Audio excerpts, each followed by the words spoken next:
आजकालच्या मुलींच्या लग्नाच्या अगोदर वाढलेल्या अपेक्षा, मुलाचं स्वतःचं घर पाहिजे, मुलाकडे कार पाहिजे, मुलगा चांगल्या नोकरीला पाहिजे, 1-1.5 लाख पगार पाहिजे. अरे पण हे सर्व त्या मुलाकडे असेल तर त्यानं तुझ्याशी का लग्न केलं पाहिजे?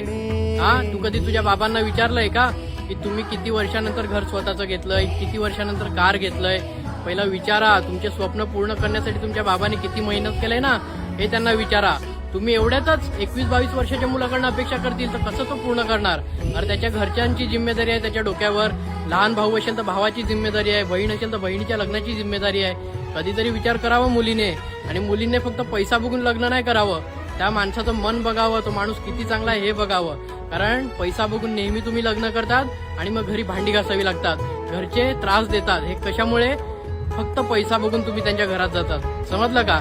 म्हणून लक्षात ठेवा मुलींनी. धर्म, जाती, प्रांत, भाषा, द्वेष सारे